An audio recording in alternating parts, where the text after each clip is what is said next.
काढ़ा बनाने के लिए लेंगे 4 काली मिर्च, 2 लौंग, 1 अदरक का टुकड़ा और 1 गिलोय का टुकड़ा।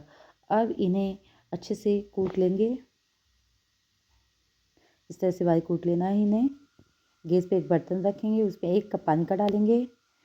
अब ये सब उसमें डालेंगे। थोड़ा सा दालचीनी पाउडर डालेंगे। मिक्स कर देंगे इसे। थोड़ा सा सेंधा नमक डालना है।